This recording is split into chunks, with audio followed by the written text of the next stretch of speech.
ये मेरी जो मुझ पर इल्जाम लगाने वाले सुनो, मैं जेल को एक मर्तबा नहीं गया, कई मर्तबा जेल को गया हूं। मैं हुकूमतों का दामाद बन के रहा हूं जेल में, याद रखो। मैं कोई यहां से कोई प्लेन से या चलकर नहीं आया हूं। मैं 50 दिन जेल में रहा। 1998 का पूरा फुटबॉल का वर्ल्ड कप जेल में देखा मैं। चंद्राबाबू नायडू मुख्यमंत्री थे, बोलते थे ओवैसी बाहर नहीं निकलना चाहिए। मैंने कहा तुम कहीं पर भी रखो, हम अल्हम्दुलिल्लाह रब्बिल आलमीन बोलने वाले हैं। तुमने जेल में रखा, हमने कहा अल्लाह तेरा फैसला कबूल है। जेल में 50 दिन हमको रखे और अल्हम्दुलिल्लाह जब बेल हुई तो बेल का कंडीशन ये लगाया गया कि ओवैसी भाषण नहीं देगा। मैंने कहा कोई बात नहीं, कब तक मेरी जबान को रोकेंगे। जेल से निकला तो 1 साल के बाद चंद्राबाबू नायडू ने, तेलुगु देशम की हुकूमत ने, हैदराबाद में मैं एमएलए था, पुलिस के जरिए मुझे मारा और पीटा। पुलिस टास्क फोर्स के जरिए एक जुलूस जा रहा था और घरों में घुसकर दंगाई लोग, नाथूराम गोडसे की नाजायज औलाद, मासूम लोगों के घरों में तोड़म फाड़ी कर रहे थे। तो वहां की हमारी मां और बहनों ने मुझे फोन करके बताया है कि ओवैसी जल्दी आओ, हमारे घर पे हमला हो रहा है, हमारी बच्चियों पर मारा जा रहा है। मैं दौड़ता हुआ गया, मुझे गिरफ्तार कर लिया गया। पुलिस को ऑर्डर नायडू दिया था कि ओवैसी को खत्म कर दो। मुझे गिरफ्तार करके मुझे इतना मारा लठों से। मेरे साथ हमारा एक साथी यूनुस था, उसके पैर पर गोली मारी गई। मुझसे सर्विस रिवॉल्वर से 2 गोलियां चलाई गई। मेरे सर पर 18 टाके लगे। पूरी पीठ और जिस्म पुलिस की लाठियों से लहूलुहान हो गई, मगर मेरे हौसले में कमी नहीं आई। जब मैं अस्पताल में तड़प रहा था तो मेरे वालिद की अल्लाह मगफरत करे, उन्होंने मुझसे आकर कहा कि असदुद्दीन हिम्मत नहीं हारना, इस राह में इन्हीं रास्तों से तुमको गुजरना है। मुझे आज भी याद है कि मेरे वालिद मरूम ने मुझसे कहा था कि आज तुमको यह महसूस हो रहा होगा कि रोड पर लिटाकर तुमको मारा गया, तुम्हारी अना को तकलीफ हो रही होगी। मगर मेरे वालिद ने कहा, क्या कहा नौजवानों सुनो, मेरे वालिद ने मुझसे कहा कि इमाम अहमद बिन हंबल की कुर्बानी को याद करो कि उनको बगदाद के बाजारों में पीटा गया था। इमाम आजम अबू हनीफा को जेल में डाला गया था। मेरे वालिद ने कहा कि हिम्मत मत हारो, जो जालिम हुक्मरान तुमसे ये काम किया है अल्लाह उसका जवाब देगा। मेरे हौसले उस वक्त पस्त नहीं हुए, आज कैसे पस्त हो सकते हैं। मैंने पुलिस की लाठियां खाई, अपने जिस्म से खून को बहाया। मजलिस के रुफ़क़ा अगर आज तुम्हारे सामने खड़े हैं तो मोहम्मद गौस की शहादत हमारे सामने है। अरे हम कुर्बानियां देकर आए हैं। हम इन कांग्रेसियों की तरह एयर कंडीशन कमरों में बैठकर या प्लेन से उतरकर सियासत नहीं करते। मेरी गाड़ी पर गोलियां चलाई गई, अल्लाह ने मुझे बचा लिया। सबने कहा कि मत जाओ उत्तर प्रदेश को, मैंने कहा मैं जाऊंगा। और मेरी मां ने मुझसे कहा कि तुम जिंदा हो, तुम कैसे हो। मैंने कहा कि अम्मा अच्छा हूं। तो अम्मा ने कहा जाओ बेटा काम करो, अल्लाह तुम्हारे साथ है, मेरी दुआएं तुम्हारे साथ है। मेरी बीवी मेरे साथ थी, दिल्ली में मेरी बीवी मेरे साथ थी। मैंने अपने बीवी से कहा कि अब आप हैदराबाद वापस जाओ। हमारी बीवी ने कहा कि जाओ, अल्लाह आपके साथ है। अरे ये हम इस मैदान में आए हैं तो ये तरबियत लेकर आए हैं। मैं यहां पर कोई फूल बरसाने के लिए नहीं आया हूं, मैं यहां पर आया हूं, मेरी बात को सुनो। शायद ये मेरी जिंदगी की आखिरी तकरीर हो जाए, मगर मैं तुमको बता रहा हूं जब तक हम जिंदा रहेंगे जालिम से मुकाबला करेंगे। जब तक हम जिंदा रहेंगे मजलूमों का साथ देंगे। जब तक अल्लाह हमको जिंदा रखेगा हम कमजोरों का साथ नहीं छोड़ेंगे, चाहे कमजोर किसी मजहब का हो, कमजोर कमजोर होता है। और ये इल्जाम लगाने वाले कांग्रेस पार्टी के लोग ये जोकर हैं और कांग्रेस के नौकर हैं। ये लोग ये कुछ नहीं कर सकते सिवाय इल्जाम लगाने के। मेरे अजीज दोस्तों और बुजुर्गों, मेरी आपसे एक ही अपील है कि आज आपको एक फैसला कर लीजिए कि 10 तारीख को कुछ भी नहीं, सिर्फ पतंग के निशान पर बटन दबाया जाएगा। अरे याद रखो, ये आपकी आवाज है। कर्नाटका की असेंबली का इलेक्शन है और बात किसकी हो रही है? देश के प्रधानमंत्री बात कर रहे हैं। मोदी जी अपने भाषण में बोलते हैं, भाइयों बहनों, जब पोलिंग बूथ को जाएंगे वो बजरंग बली बोल के बटन दबाना। तो कांग्रेस के डीके बोले हम मंदिर बनाएंगे, और कांग्रेस पार्टी भूल गई इलेक्शन से पहले कांग्रेस के ये चमचे, ये जो कांग्रेस के गुलाम हैं, जो अपना जमीर बेच चुके हैं, ये कांग्रेस के चमचे, ये गुलाम बोल रहे थे, कूद कूद कर बोल रहे थे बजरंग दल पे बैन हो जाएगा। मैं आपको याद होगा, मैंने यही हुबली में आज से 5 दिन पहले कहा था ये कांग्रेस धोखा देगी, और क्या हुआ? यही हुबली के षटकर साहब जो बीजेपी में थे, बीजेपी के चीफ मिनिस्टर थे, आरएसएस की चड्डी पहन के लट फिर आए, फिर पैंट भी पहने, फिर बीजेपी के सीएम बने। जब बीजेपी को छोड़ के कांग्रेस में आए तो उन्होंने भी कल कह दिया बजरंग दल पे बैन नहीं लग सकता। अब बताओ कौन आपके जज्बात से खेल रहा था? क्या असदुद्दीन ओवैसी ने सच नहीं कहा था कि कांग्रेस झूठी है, झूठ बोलेगी वोट लेने के लिए? आज षटकर साहब कह रहे हैं बैन नहीं कर सकते। अच्छा चलो तुम बैन नहीं कर सकते ना, तुम तो झूठे साबित हुए हो। वीरप्पा मौली बोल दिए कि हमारे अख्तियार में नहीं है। जब तुम बैन नहीं कर सकते तो एक बात बोल दो कि अगर तुम पावर में आओगे तो तुम हुबली में जो मस्जिद को शहीद किया गया था उसको दोबारा बनाएंगे। बोलोगे कांग्रेसियों? खुल के बोलना, खुल के बोलना, कान में खुसखुस नहीं करना बुज़दिलों की जैसा। अब मैं आज बोल रहा हूं, कल से फोन शुरू हो जाएगा, इनके चमचे आके कुस करेंगे कान में। ए ओवैसी बोलता हम करते ना, चुनाव हो जाए रे, खुल के बोलो। जैसा मैं कह रहा हूं तुम्हारे अख्तियार में है, उस दोबारा मस्जिद को बनाओ, उस रोड वाइडनिंग के प्लान को कैंसिल करो। तुम कानूनी तौर पर तुम कर सकते। तुम एक 300 साल की पुरानी अहले बैत की दरगाह को तुमने सादात की दरगाह को शहीद कर दिया, मगर डीके उस पर कुछ नहीं बोलेंगे। मंदिर बनाएंगे, मस्जिद नहीं बनाएंगे, दरगाह को नहीं बनाएंगे। तो क्या है आपकी अहमियत और कीमत बताओ मुझे, क्या कीमत है आपकी बताओ। आज कर्नाटका का चुनाव हो रहा है, हुबली का चुनाव हो रहा है, कांग्रेस बड़े बड़े लीडरों को ला रही है, जुम्मे की नमाज पढ़ा रही है। नमाज भी पढ़ लिए, अगर मैं नहीं आता तो नमाज भी नहीं पढ़ते मस्जिद को आके। चलो मेरी वजह से तुम आ गए, आए तो क्या बोले, आए तो क्या बोले? कुछ नहीं बोले, खाली वोट दे दो। कांग्रेस के लोगों बताओ, आज कर्नाटका का चुनाव है, हिजाब पे बात नहीं होगी।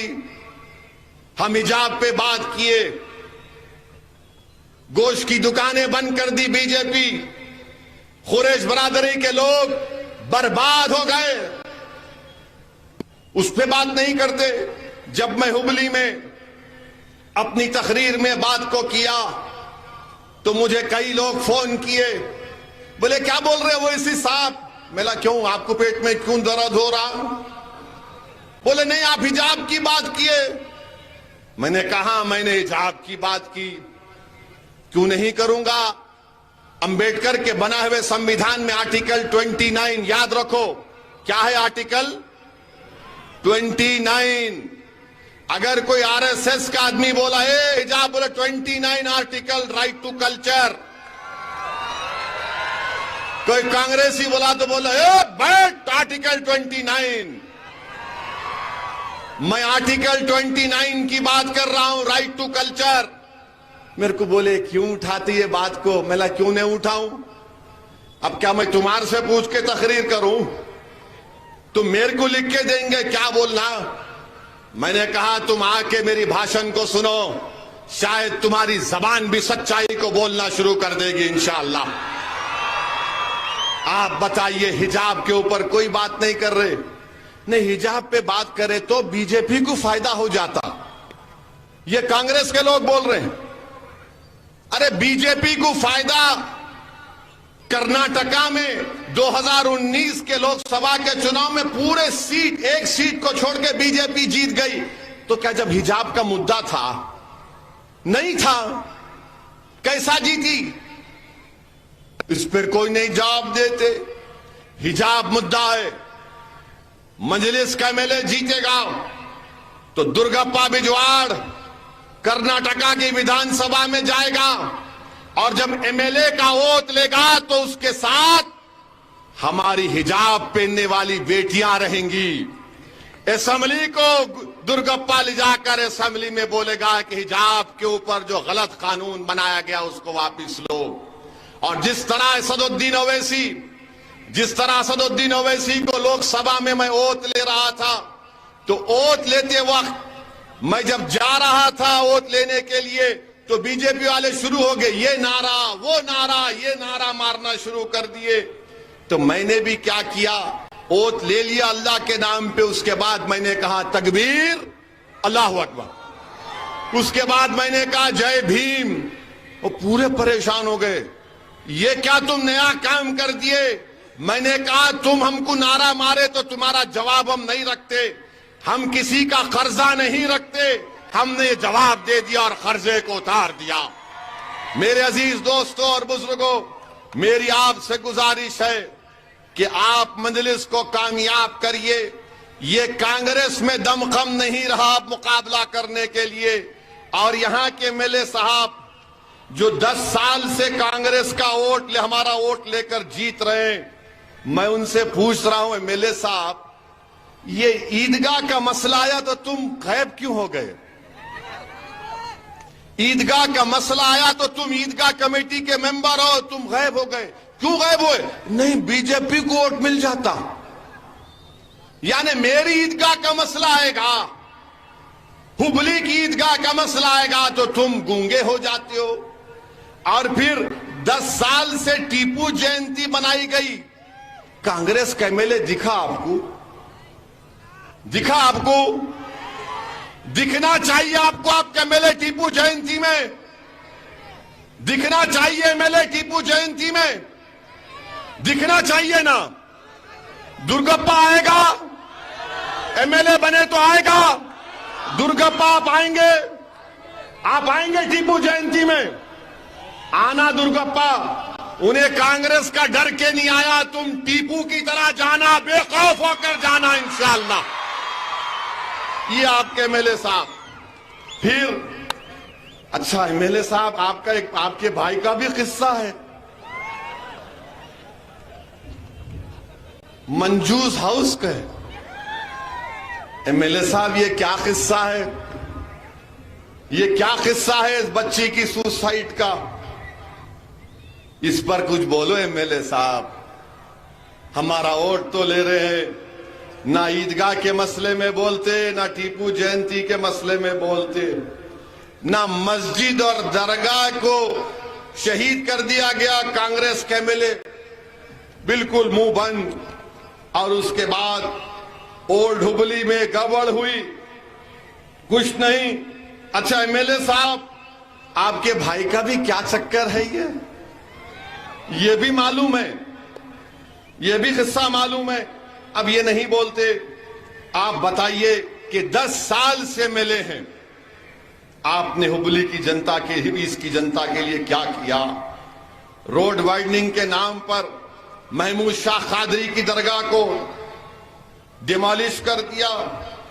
हमारे 150 बच्चे जेल में हैं पिछले 14 महीने से। क्या कोई कांग्रेस का लीडर बात कर रहा है इन बच्चों के लिए? 14 महीने से हुबली के बच्चे जेल में हैं।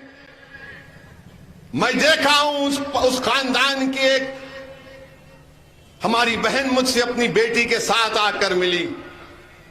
8 साल की बच्चा, 6 या 7 साल की बच्ची थी।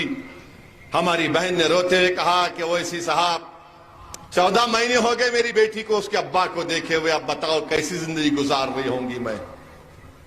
क्यों नहीं कांग्रेस बात करती इसके ऊपर? यूएपीए का कानून कांग्रेस ने लगवाया, अनलॉफुल एक्टिविटीज प्रिवेंशन का कानून अमित शाह 2019 में लाए थे। आप पार्लियामेंट का रिकॉर्ड उठाकर देखो, बल्कि आज घर को जाएंगे तो यूट्यूब पर डालो Owaisi speech in Lok Sabha on UAP amendment. Congress Amit Shah के साथ उस कानून को और खराब कर दी। मैं अपनी तकरीर में कांग्रेस के एमपी की तरफ से इशारा करके बोला कि अल्लाह तुमको जेल में डालेगा तो तुमको गरीबों की तकलीफ समझ में आएगी। अल्लाह तुमको जेल में सड़ाएगा तो तुमको मालूम होगा कि कैसी तकलीफ गरीबों को उठाना पड़ता। तो पूरे कांग्रेस के लीडर्स खड़े हो गए, एमपी हमको बोल रहे हैं आप। मिला क्यों, तुम क्या दूध के धुले हुए है? अरे तुमको क्या, तुम्हारे पार्टी को बोलते हम। आज आप देखो वो बच्चों की बेल नहीं हो रही है। यूएपीए का सबसे गलत कानून है, सख्त कानून है। पूरी दुनिया में ऐसा कानून नहीं है, न अमेरिका में है, न रशिया में है, न ग्रेट ब्रिटेन में है। अमेरिका के पेट्रियट एक्ट से बदतरीन यूएपीए का कानून है, और उसको कानून लगा दिया गया। मेरे भाई, हम बात कर रहे हैं उन लोगों के लिए। मैंने हमारी उस बहन से वादा किया, और हमारे बुजुर्ग यहां पर पीछे बैठे हैं, मैंने उनके सामने सुप्रीम कोर्ट के एक वकील से भी बात की। इंशाअल्लाह ताला हम उन बच्चों की रिहाई के लिए लड़ेंगे। जो कुछ अल्लाह ने हमको दिया हम उसको इस्तेमाल करेंगे। उनको घर लाएंगे ताकि वो हुबली को आकर अपने घर में अपनी औलाद से, अपनी बीवी बच्चों से मिल सके और एक नॉर्मल जिंदगी को गुजार सके।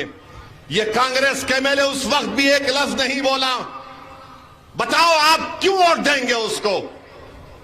आपका तो अखलाकी फरीजा यह है कि आप कांग्रेस को वोट ना दें। जो बच्चे जेल में सड़ रहे हैं उनकी बात करने से डरता है, वो तुम्हारे वोट का हकदार नहीं है। मेरी बात को जानो आप। 158 हुबली के बच्चे जेल में उस मनूस यूएपीए के कानून में। डीके शिव कुमार क्यों नहीं बात करते इन बच्चों के बारे में? डीके शिव कुमार बात करो ना इन बच्चों के बारे में। सोनिया गांधी आज हुबली में है, राहुल गांधी हुबली में है। अरे बात करो, मस्जिद को शहीद कर दिया, दरगाह को तोड़ दिए। हुबली में 150 बच्चे हैं, मगर शेतकर के लिए तायीद करने सोनिया गांधी आती है, जो आरएसएस से निकला और आज भी आरएसएस में है। और गुनाहगार मैं हूं, क्योंकि मैं तुम्हारी बात करता हूं, मैं तुम्हारे हक के लिए लड़ता हूं। अरे जब तक जिंदा रहूंगा लड़ूंगा।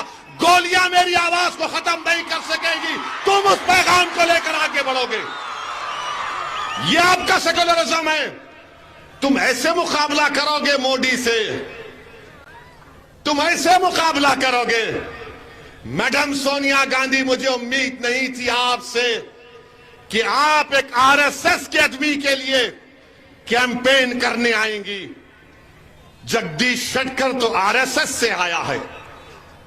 अफसोस का मुकाम है कि आइडियोलॉजी की लड़ाई में कांग्रेस नाकाम है और इल्जाम मुझ पर लगाते हैं इनके जोकर, इनके नौकर, इनके गुलाम, इनके दुम चल्ले। अरे तुम पूछना चाहिए था। मगर कांग्रेस का मामला यह है कि जो बीजेपी से निकल गया, इनके पास एक सर्टिफिकेट देने की दुकान है, यूं लगा के लगा देते तू सेक्युलर, बाकी के कम्युनल। अरे कांग्रेसियों, तो मुझे तुम्हारी सर्टिफिकेट की जरूरत नहीं है। मेरा सर्टिफिकेट तो मेरे मरने के बाद हशर के मैदान में अल्लाह देगा, नबी करीम सल्लल्लाहु अलैहि वसल्लम के सदक़े में मेरे सीधे हाथ में इंशाअल्लाह। आज अजीज दोस्तों, ये कांग्रेस पार्टी का मामला है, कोई इनके पास नहीं है। सिद्धरामैया बोलते अहिंदा अहिंदा की सियासत। ये कौन सी अहिंदा की सियासत है कि तुम मुख्यमंत्री बन जाते हो अहिंदा के नाम पर, हम जेल को चले जाते हैं। अहिंदा के नाम पर तुम मुख्यमंत्री बन जाते हो, हमारा हिजाब छीन लिया जाता। अहिंदा के नाम पर तुम मुख्यमंत्री बन जाते और हमारी दरगाह को मिसमार कर दिया जाता, मस्जिद को शहीद कर दिया जाता। ये कौन सा अहिंदा है? बताओ, दलित अल्पसंख्यक समाज के मुसलमान किस जन कहां पर जाएंगे? बल्कि मैं आज सलाम करता हूं हमारे लिंगायत भाइयों को, जो पॉलिटिकली इतना पावरफुल है कर्नाटका में कि हर एक को डरा के रखते हो, चाहे बीजेपी और कांग्रेस हो। आप भी डरा सकते हैं इनको। सिखो लिंगायत भाइयों से, बहनों से, मेरे दलित भाइयों और बहनों, सिखो लिंगायत भाइयों और बहनों से। फर्क क्या है कि वो यूनाइटेड है और तुम डिसयूनाइटेड हो। वो मुत्तहिद है और तुम मुंतशिर हो। तुम जंग लड़ने से पहले सोचते मैं जंग हार गया तो। अरे मेरे भाई, पहले जंग के मैदान में आओ और जंग करो। नतीजा ऊपर वाले के हाथ में, तुम्हारे हाथ में लड़ना है, तुम्हारे हाथ में जिद्दोजहद करना है। अगर तुम टीपू का नाम सुन के पुकारते ना, तो टीपू क्या डर गया था अंग्रेजों से? टीपू को मालूम था कि मौत मेरे सामने है, मगर टीपू ने कहा कि बुज़दिलों की जिंदगी नहीं गुजारूंगा, भारत को आजाद कराऊंगा अंग्रेजों से, और मौत को अपने गले लगा लिया ताकि तुमको पैगाम दिया जाए कि दुश्मन ताकतवर है तो मौत के डर से पीछे मत हटो, हक के लिए साथ आगे बढ़ो, कमजोरों के लिए लड़ो, मजलूमों के लिए लड़ो, अपने लिए लड़ो एक मर्तबा। तुमने हमेशा वोट दिया, तुमने वोट हासिल नहीं किया, तुम सिर्फ वोट देने वाले बन गए। तुम एक दूध देने वाली भैंस की तरह बन गए। तुम एक एटीएम की मशीन बन गए कि कांग्रेस वाले आकर पासवर्ड मारते सेकुलरिज्म और तुम वोट डालते रहते। वहां पर मोदी आके बोलते नेशनलिज्म, वो लोग उनके नेशनलिज्म में दौड़ते। अब बीजेपी को बताना पड़ेगा ये नेशनलिज्म इनका क्या है, कौन सा नेशनलिज्म है। आज हमारे भारत के प्रधानमंत्री, वजीर आजम, मित्रों, श्री मोदी बेंगलुरु में रोड शो किए कुछ 26 किलोमीटर का आप बोलते हैं। आपको मालूम, जब मोदी रोड शो कर रहे थे बेंगलुरु में, मणिपुर में 55 लोगों की मौत हो गई। 55 पीपुल हैव डाइड। राजौरी में हमारे 5 सिपाहियों को पाकिस्तान से आतंकवादी आकर उनकी जान ले लिए, मगर मोदी जी बेंगलुरु में क्या है, 55 लोग। सिविल वार हो रही है मणिपुर में, सिविल वार हो रही है, और मोदी जी बोल रहे वो केरला की पिक्चर में ऐसा बताया गया था।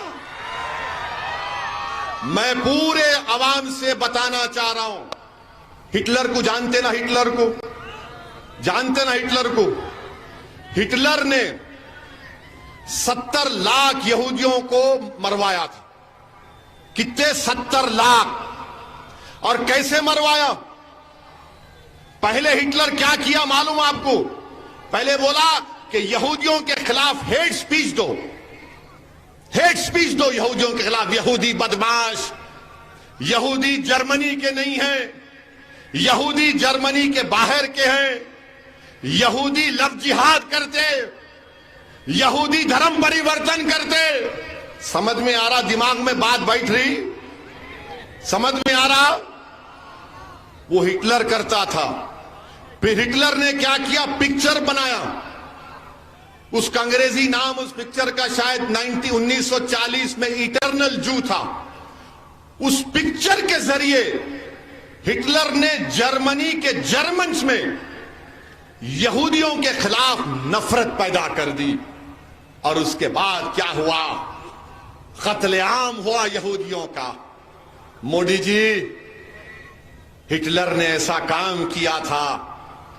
इटर्नल जू एक पिक्चर बनाई थी, उसका जर्मन नाम याद नहीं आ रहा मुझे। फिर वो क्रिस्टलाक का एक वाकया हुआ, राइस्टाग को जला दिया गया।